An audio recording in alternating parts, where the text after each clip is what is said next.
think of a British prison, what names come to mind?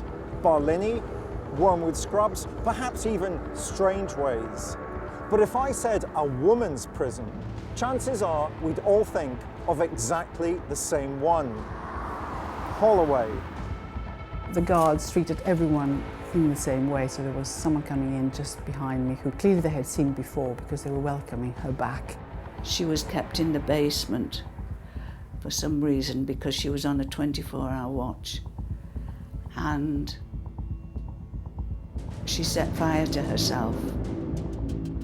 The woman was held down in her cell and a tube was put up her nose or down her throat, and that itself was very distressing. The iconic prison has housed some of Britain's most notorious female murderers, from Ruth Ellis and Myra Hindley to Rose West, and more recently, Joanne Dennehy. Now in the fast-changing prison landscape, Holloway has closed.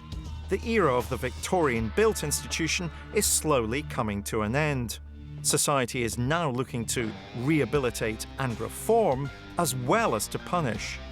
As a criminologist and as a former prison governor, I know that what happens inside our prison's walls not only tells us something about the kinds of people we lock up, but also something about ourselves, our politics, and our culture.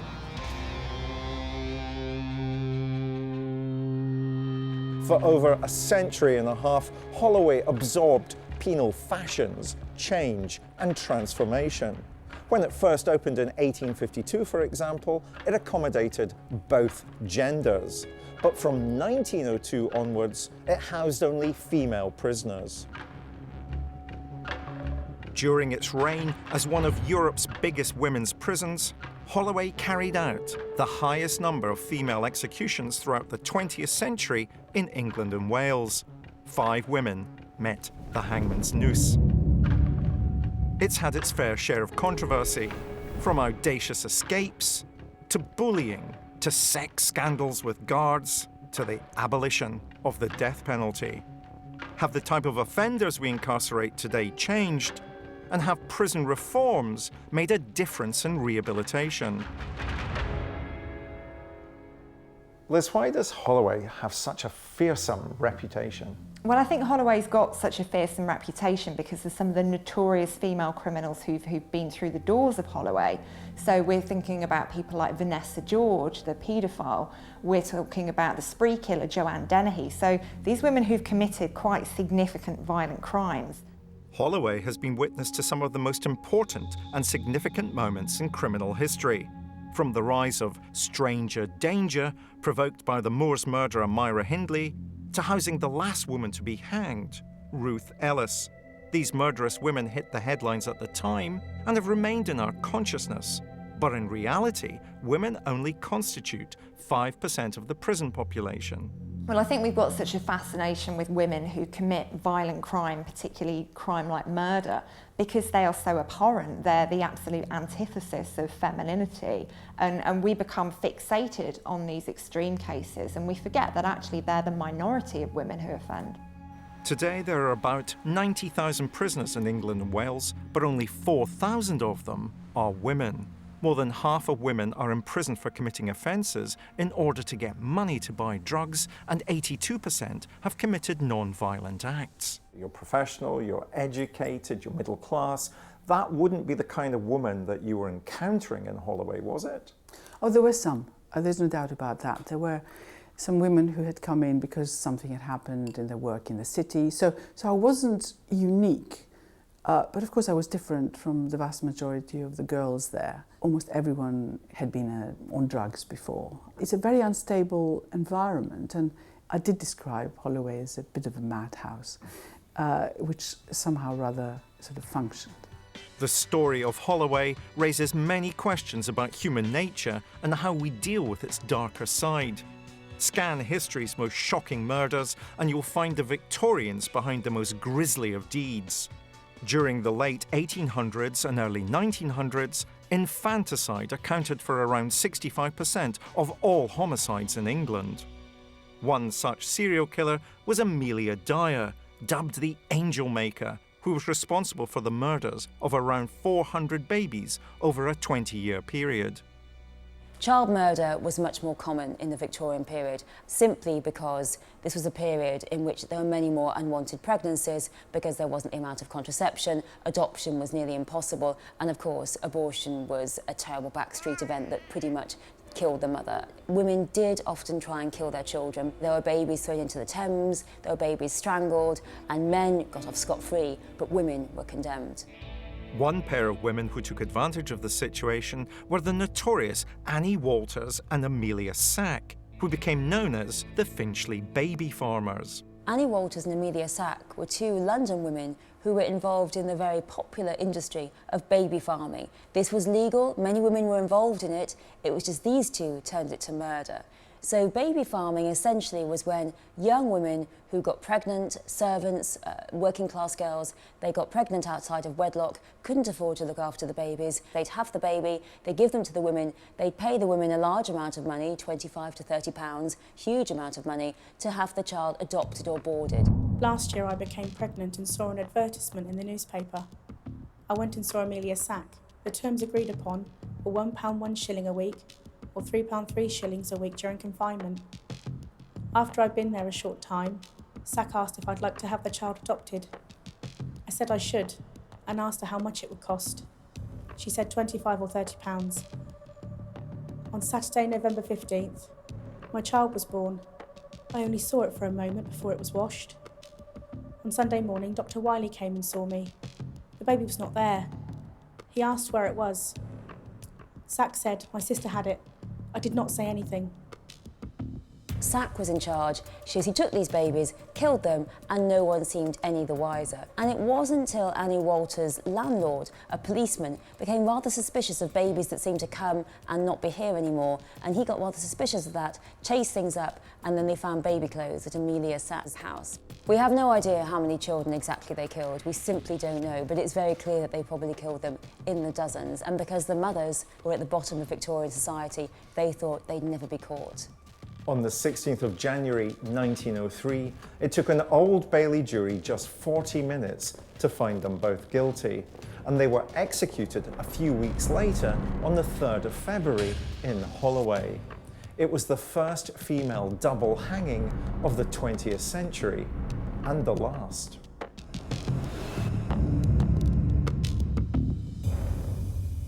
Did it cause any kind of scandal or moral panic? Was there a great deal of discussion about baby farming? There was a huge moral panic about the women who were doing the baby farming and about these young mothers who were creating these illegitimate children. There was really no recognition of the fact that these maidservants, dirt poor maidservants, had very little choice but to use the baby farms.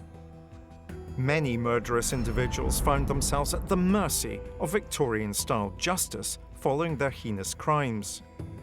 But it wasn't just the killers that were locked up. Pickpockets and thieves also faced harsh punishment.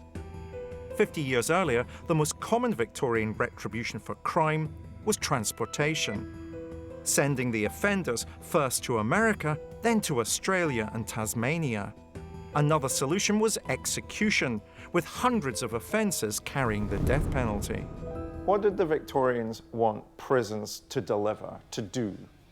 Prisons were very much about punishment, and offenders were to be kind of held up as examples of how not to behave. So very often Victorian prisons were incredibly grand buildings in the middle of towns or cities, so everybody could see them and knew what they were.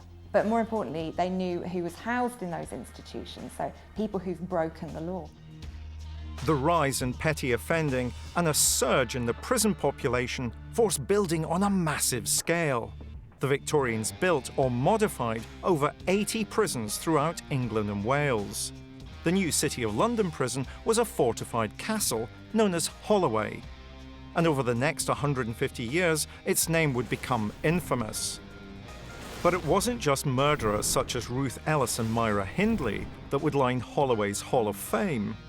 One woman would die for love, much to the horror of the nation. Holloway was seen as a solution to London's growing prison population. It was originally known as Camden Castle, and its enormous gate lodge was modelled on Warwick Castle. and inside were equally imposing Victorian Gothic buildings that could house up to 436 inmates. The prison had 4 three-storey radial wings on a star plan, with an administration wing and detached female and juvenile wings. The male wings had workshops at their outer ends. The female wing had washhouses, and the juvenile wing, schoolrooms. The Victorians were very keen on seeing everybody in prison. The officers could stand in the middle of the star and they could turn around and they could look down long corridors and they could see who was out of their cell, they could see who was going into someone else's cell. That system of surveillance was favoured and is present in many prisons. Prisons for the Victorians were all about punishment. Rehabilitation didn't really come into it at all, so life was incredibly harsh in prisons. There certainly was very little in the way of skills, of training, of anything like that to prepare people for the outside world again. Once inside, the prisoners were made to pay for their crimes. They were kept in silence and made to do intense menial work. Walking a treadwheel or pulling a rope apart for oakum were the most common forms of hard labour. So the silent and the separate system was based on those two concepts of separation of prisoners from other people and of quietness, of silence during their sentences. And those are very, very harsh conditions, aren't they? When you think about people as social beings, they talk to one another. Well, the Victorian prisoners weren't allowed to do that. What was silence going to deliver? Well, it was thought that through being silent, they'd be more repentant because they weren't conversing with other people, so the only thing that they had to kind of think about was themselves and what they'd done. In Victorian England, many more women were sentenced to prison. Women constituted about 17% of the prison population, as opposed to approximately 5% today. 90% of Victorian female prisoners were given short sentences. Some inmates thought prison conditions were relatively pleasant and saw it as an improvement on life in a workhouse. I can have a room to myself, and what with 3 meals a day and the doctor whenever I want him, I'm better off here. During the late 1880s, turnover was high and the average daily prison population was over 2,500 for women and nearly 12,000 for men. Holloway became so heavily populated that the prison was forced to add more cells, bringing the number of inmates up to nearly 1,000. Increasingly, as the Victorian age wore on, people started to say, we need to separate men and women. This is immoral. And after all, a lot of the women who were imprisoned were prostitutes, and they might even try and earn more money or turn more tricks inside the prison. There was a new impetus towards separating men and women, partly because of Victorian morality, but also partly of some notion of protecting the women themselves. I think during this period, it was a really harsh time. There was an awful lot of poverty, and many women were kind of finding themselves having to rely on sex work, on prostitution to make ends meet. And prostitution was something that was inherently criminalised by the Victorians, so there were lots of offences relating to prostitution, and women found themselves, at the wrong end of the law. The closure of London's oldest prison, Newgate, coincided with a moral panic about sex workers, which in turn created demand for more prison spaces for women. At the beginning of the 20th century, men had been removed from Holloway and only women remained within those walls. And pretty soon the prison became synonymous with some of the country's most notorious and dangerous female offenders. How did Victorian society view women who committed crime? They were seen as, number one, transgressing the code by which the poor should live. The poor should accept their situation. They should be grateful to the rich. They shouldn't steal. The poor should be honest. And they also transgressed the notion of woman. And the notion of woman was one who was meek, who was obedient, who'd rather die in penury and poverty than sell her body or steal. What you did on the outside was also reflected in how you were treated inside the prison's walls. The class system was a fundamental part of British life, and Holloway was no exception. Kate, what would be the difference between a middle-class woman going into jail and a working-class woman going into jail? Well, there were really three classes in jail. There were the first class, and these were the very wealthy prisoners. They were allowed to read, they were allowed to have books, they were allowed to receive visits. There were the middle-class grouping, the middle-class women. This was quite a small grouping, but they did sewing. And then there were the bottom grouping. They were the great unwashed. They survived on porridge. They had very little privileges whatsoever. They were mistreated, no one cared about them, and they lived in squalor.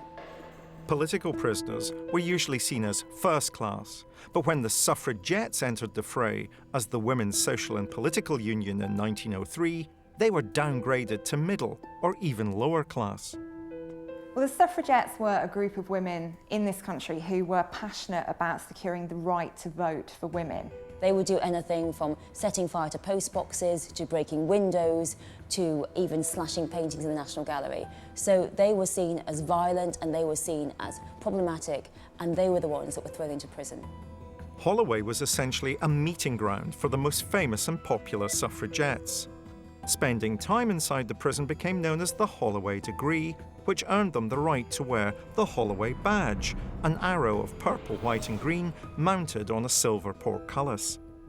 The problem was that once they got into Holloway, they wouldn't be cowed by the system. They did all kinds of things. They sang suffragette songs. There's a great story of how the suffragettes would march round the exercise yard and Ethel Smythe would be conducting them with her toothbrush from the window in the suffragette songs.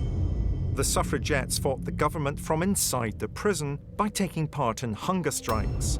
It became their greatest weapon for their cause. The government was so afraid of a woman dying in prison and becoming this martyr to the cause that women had to be force-fed, and that itself was very distressing. The woman was held down in her cell and a tube was put up her nose or down her throat, and there are even records of women in other prisons being fed up other orifices such as the vagina or the anus. How does the government react to the fact that a number of suffragettes want to go on hunger strike? Well, in comes the Cat and Mouse Act, and this is essentially a piece of legislation which enables the prison to basically let these prisoners starve themselves, not force feed them. So they become weaker, they become less disruptive, you know, some of them die when they're released from prison, and because they're physically so unwell, they're unable to engage in the kind of activities that they were engaging in before. The suffragettes would be released on licence to regain their strength. If they committed an offence whilst out on licence, they would be immediately rearrested and returned to prison, starting the whole process again. This, from the government's point of view, was a very simple but effective weapon against the suffragettes. Their war against political injustice ended when Britain was plunged into World War I in 1914. Their campaign moved from one of violence to one of support for the government. The vital work undertaken by women during the war led to the Representation of the People Act in 1918, allowing women to vote. British sensibilities about women and their place in society framed the next execution that took place at Holloway. Despite winning the vote and women seemingly having more equality, they were also still expected to be perfect wives, mothers, and homemakers, or face moral condemnation. Edith Thompson was the perfect 20s woman. She was intelligent, she was successful, she was attractive, and she was married to a loving husband. And then she fell in love with a young man, Freddie Bywater, quite a lot younger than her. And they had this very tormented affair. She fell completely in love with him. And then when she and her husband were coming back after a night out, Freddie Bywater basically jumped out from behind the bushes and killed her husband. Even though Freddie did it, Edith was tried for the murder as well. And what incriminated her were all these letters in which she wrote to Freddie saying how unhappy she was, how she wished her husband would die, and it became this huge cause célèbre. He was telling his mother of our Sunday morning escapades, and he put great stress on the fact of the tea tasting bitter, as if something had been put in it, he said.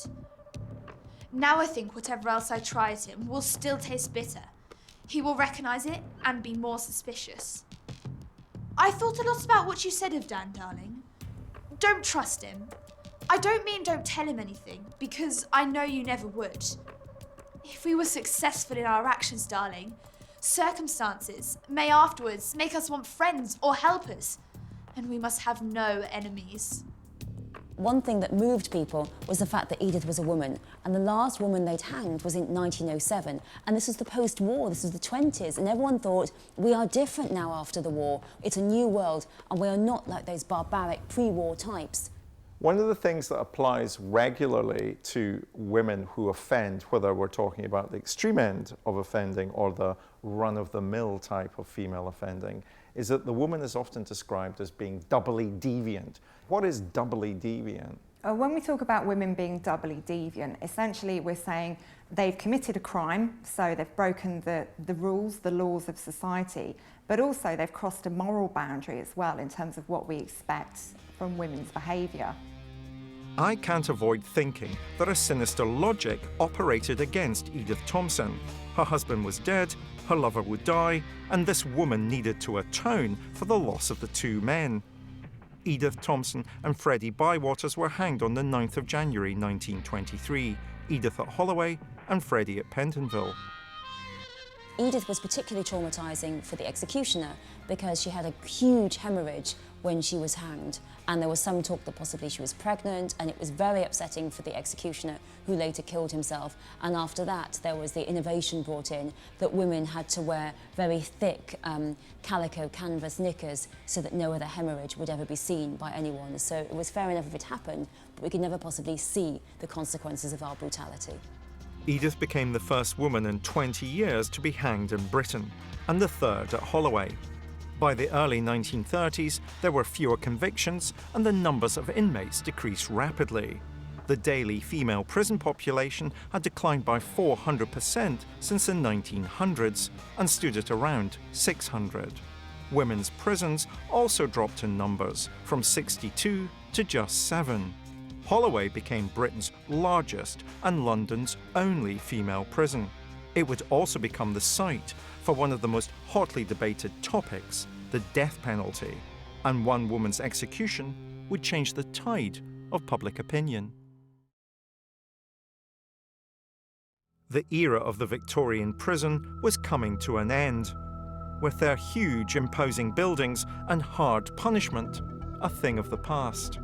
During Victorian and Edwardian times, Holloway earned itself a fearsome reputation as a formidable house of corrections. Then prison fashions changed. Prison wasn't just to be about hard labour. Preventing crime through rehabilitation became the objective of the day. During the Second World War, women's roles in society started to change, and in 1945, Holloway appointed its first female governor, Charity Taylor. She was very interested in the idea of basically preparing women for life on the outside during their time at Holloway. And some of the reforms that she enacted really were unprecedented. She suggests that you need a psychological approach to prisoners. So what she's saying is, these aren't evil, bad people who are simply evil and are utterly horrible people, that they might have had unlucky lives, difficult lives, and they might have mental difficulties, and we should try and approach them in this psychological way and see if we can help them. Women were allowed to wear makeup, they were allowed to wear their own clothes, and they were allowed to keep their babies in prison for those women who gave birth to children whilst they were incarcerated. So she really did make quite a lot of difference to the lives of a lot of women who were under her care. But there was one change Charity Taylor couldn't influence, and that was the death penalty. There had been no executions for 31 years at Holloway since the hanging of Edith Thompson. In 1954, Stilo Christofi became the fourth woman to be executed. Stilo Christofi was a Greek Cypriot woman who came over to London to live with her son. Her son had been rather successful. He'd been a waiter, he was married to a fashion model, had 3 children, and unfortunately, Stilo Christofi, she hated her daughter-in-law. So when her son went away, she pretty much killed her daughter-in-law in the kitchen. She strangled her and then she set the place on fire. And then she realised to her panic that there were children upstairs sleeping. She couldn't really speak English, so she dashed out into the street, finally found some people and said to them, children asleep and the house on fire. When the authorities came, they found the body of the daughter-in-law. It was clear she'd been strangled, and that was very clear that she had actually tried to kill her daughter-in-law. Stilo Christophi's execution stirred little interest amongst the public. The reason why Stilo Christofi simply didn't get the sympathy that other women did who were hanged was that she was seen as an immigrant, she couldn't really speak English, she wasn't a very sympathetic figure. Also, it was very hard for the public to see Christofi's crime in the sympathetic way that they did for Ruth Ellis. Ruth Ellis was Holloway's fifth and final execution. Her case evoked huge public interest and caused the role of capital punishment to be questioned. Ruth Ellis was a young woman, she worked in a nightclub, she was glamorous, she'd been a model, and she had this very tormented relationship with a man called David Blakely. It accelerated very quickly, they moved in together very fast, and it was a very kind of turbulent relationship. And they both started seeing other people quite soon after they'd moved in together. And this made David incredibly sort of jealous and incredibly controlling. And the relationship was just generally a bit of a disaster. Ruth miscarried after David had punched her in the stomach. So this really was an incredibly unpleasant relationship.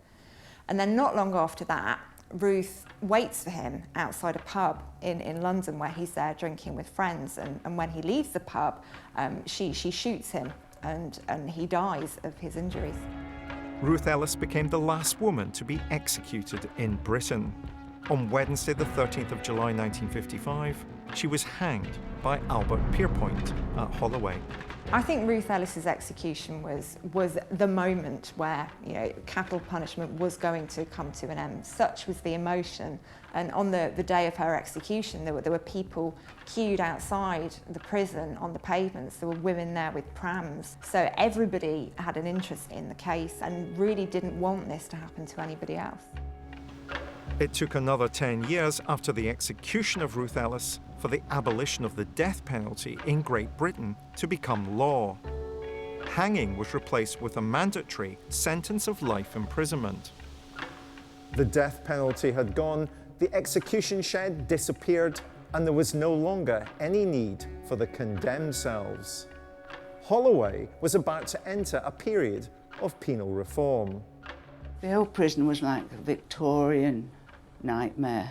It was like hell, really. You walked into it. It was grey, smelly, dirty. There were huge, great floors separated only by suicide wires, and people used to throw things on it, toilet paper and things, and it used to dribble down. It was dark, gloomy, and the inspectorate always used to criticise it for its standard of hygiene, and it was not a very nice place to work at all. It was horrible. My first night in Holloway prison was hell. I was in a cell with a crazy woman who picked off her toenails and put them into my tea mug. The wind screamed through the window. The glass had been smashed out from riots, and the gaps were stuffed with loo roll and books from the library. There was a bucket to pee in, and at 5 a.m. I was told to slop out, where the contents of the bucket was thrown out. I had a glob of porridge in the morning, which I had to eat with toenails lady in my cell. Thinking in terms of art and colour and painting, the old Victorian buildings, what kind of colours were they? I could say grey. That can be pleasant, but actually kind of the colour was sludge. I can't think of it in any other way. I know that's not a colour, but it actually was sludge. It sounds like education had a very low priority in the old Holloway. Would that be an accurate way of describing it? Prisons are not there for education purposes. The women had visits to go to, they had to see their lawyers, they had medicals, a lot of the women were ill, and after they were all free from that, then they had time to come to education. In 1968, it was decided that Holloway should be rebuilt as a local prison and psychiatric institution. There was a school of thought that women could be cured of their criminality and that the root cause was psychological. Building work was undertaken whilst the prison remained operational. In the old prison, there was an awful lot of self-harm and attempted suicides, and there were a lot of fights, there were a lot of barricading in. And it was very, very tense. And there was no way to dissipate that strength because there was no real meaningful activities.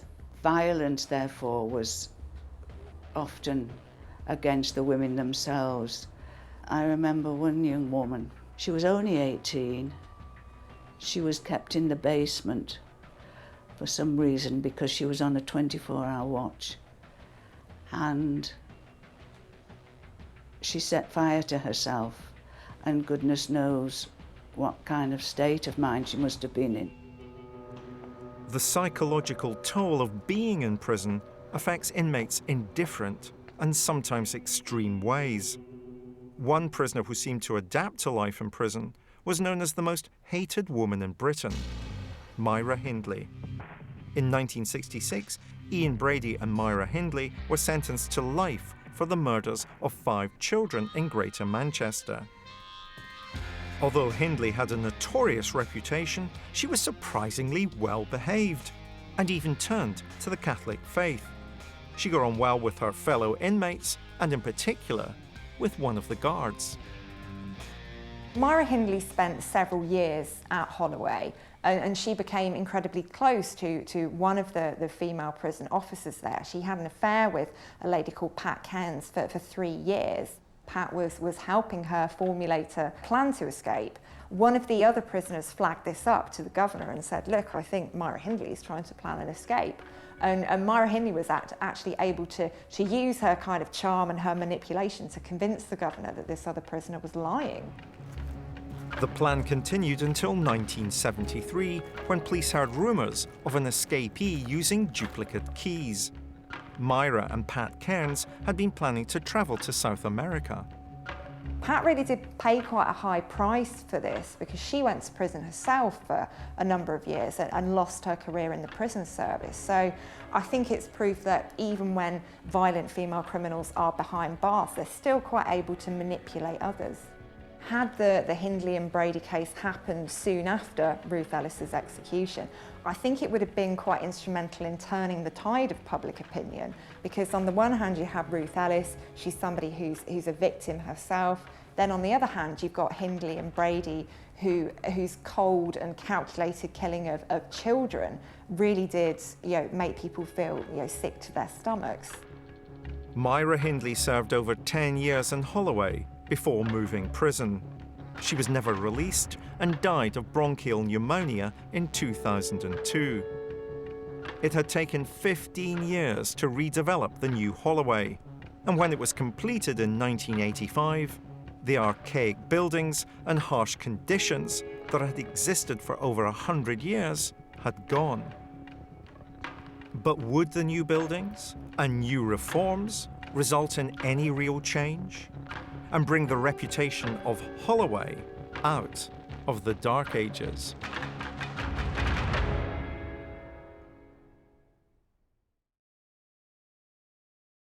The Gothic buildings of Victorian Holloway had literally housed thousands of women over its 120 years. However, rehabilitation demanded a different kind of architecture, and the new buildings of Holloway were supposed to reflect that objective. The new prison was a purpose-built prison, and it was built virtually like a student's accommodation, it seemed to me. The whole place was much lighter. There was a huge purpose-built gym. There were loads and loads of facilities. There was a purpose-built education block, which was wonderful. We had our own classrooms. We had our own library. So the whole thing became much more civilised and humane. The layout of New Holloway had changed from one that had good sight lines to that of a hospital with long corridors and hidden corners, making surveillance much harder. The women in Holloway probably had more officers to talk to than their equivalent men, say, in any other London prison built on different architectural lines. They're probably going to feel better about being in prison than they would otherwise feel, because actually people feel psychologically contained, not only by healthcare staff, but also by a real relationship with officers who, of course, are also there to help them. Did you have a view about those conversations being between women and women, or did male officers working in Holloway add a dimension that was helpful as well? I think they did. I have met and still know many really good male prison officers. And I think they do bring something different, because it was one of the things that many women in prison haven't had is okay men around, actually. They've had exploitative men, abusive men. So if they come across officers who embody okay men, that can just change their perspective on things a bit in a helpful way. The new Holloway seemed to want to address and deal with the reasons behind the crimes committed by its inmates. In 2015, 53% of women in prison reported having suffered emotional, physical, or sexual abuse as a child, and 66% had committed offences to get money to buy drugs. Women who come into Holloway have had very poor educational experiences. If you are then presented with an educational timetable and are very wary of it, and you come in with that lack of education, there's one class that you don't feel intimidated with, and that's the art class, because you kind of have some idea of what's going to be expected of you. Not only that, but for the women who couldn't speak English, it was the one class that they could be with other inmates on an equal footing. And art can often release a great many different emotions and create very different reactions to the kinds of things that are on canvas. What sort of things did the women paint when you were there?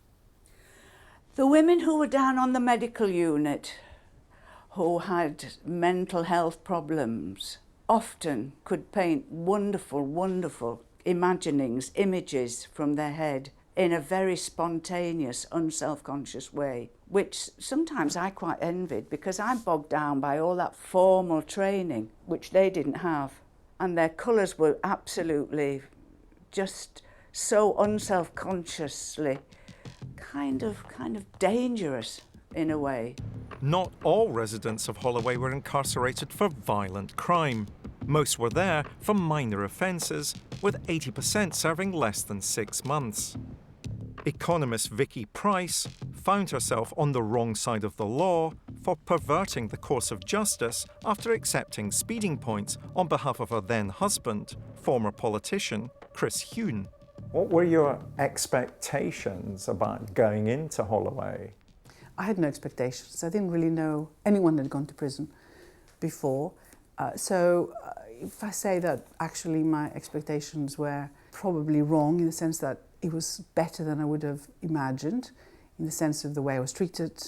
The guards treated everyone in the same way, so there was someone coming in just behind me who clearly they had seen before, because they were welcoming her back. How was a typical day structured at Holloway? So at night you get locked up normally in the weekday from 7 in the evening until 8 in the morning, or perhaps later. And then you can go out and make yourself some breakfast. And unless you have somewhere to go to, such as an activity you've already signed up to, whether it's education or sport, then you get locked up again until lunchtime. And then you have an hour again and locked up. And then later you have possibly a couple of hours of mixing with others until they lock you up again for the night. Do you think the hardest thing you would have had to adapt to was being locked up? Yes, I think for me it was important, and also going out into the open. You only have half an hour of possibly walking around, and when it rains the guards don't really want you to be out there because they have to be there supervising you. But it was seriously important for me to be out there and breathe the air. I went out for the first day and the women all came to me and said, we didn't think you'd want to mix with us and that you wouldn't come out and join us. And I said, you must be joking, of course I'd want to come out. And they sort of sat me on a bench, whereas actually what I wanted to do was walk around, get a bit of exercise, and started telling me their stories. There were 5 beds in my cell. It was unsettling having different people in and out every week. Most of them were drug addicts. It was meant to be a pregnancy wing, but they let anyone in there. Of course I was upset when they took her. I was devastated. I'd already had 2 children taken away from me, so when I found out I was pregnant again, I made changes. I'd been a drug addict for 13 years, moving from place to place, in and out of prison. I grew up in care, so never had a home of my own. So I got myself a flat and on the methadone programme. But when a warrant was delivered, I knew I'd go down. And when you started listening to their stories, what was it that really stuck out for you?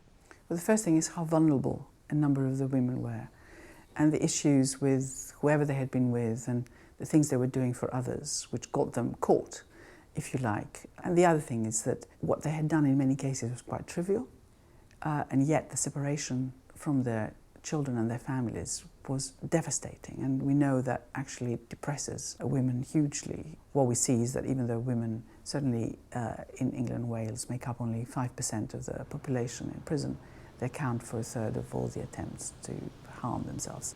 What sort of mental health problems were women at Holloway presenting? They have a range of problems, if you like, sort of minor mental health problems and also some major ones. So what are minor mental health problems? Well, kind of reactive states of mind, so that adjustment to imprisonment, states of anxiety, states of depression, and they also have quite significant personality difficulties. And then a small proportion of them will have the kinds of major mental illnesses that people might know about, so schizophrenia or bipolar disorder, so lifelong conditions that are significantly disabling and where many would argue that women with those conditions should not, in fact, be in prison. In 2015, HMP Holloway was deemed inadequate, antiquated, and ordered to close. 6 months later, offenders were moved to newer prisons, which were described as having more humane surroundings. In England and Wales, there are now 11 women's prisons housing nearly 4,000 inmates. When we look at female offenders who've committed violent offences, then we should be putting them in prison. We should be separating them so they're not a danger to the public. But I think when we do that, we should be looking at addressing their behaviour, at looking at where it comes from. And, you know, eventually these women will have the chance to be reintegrated into society, to one day be released. So we need to make sure that we get that right. And I think smaller prisons are much better than larger prisons. We still have this notion of an underclass, people who are poor, illiterate, abused, suffering from mental illness, and there is no help for them in the wider state. And you look at the Victorian system in which the poor, the illiterate, the abused, and the people suffering from mental illness, they were the ones who were imprisoned. And then you think, how far have we come today? These are once more the people we're filling our prisons with. And you begin to say to yourselves, we often think we're so superior to the Victorians. We think we're so much better. We think that they are a class-ridden, sexist and hypocritical society. But have we really changed that much? The capital's only female prison, as the country's largest prison for women, sometimes housing our most notorious female offenders, Holloway was always going to have a place in the British psyche, even if that place was sometimes confused by our attitudes towards women, women who offend, and the problems that they pose. And what of the future? There will always be a small number of women who need to be locked up because they're dangerous. But do we still have to continue to look backwards to the past to find inspiration about what to do with the vast majority of women who offend? Penal fashions come and penal fashions go.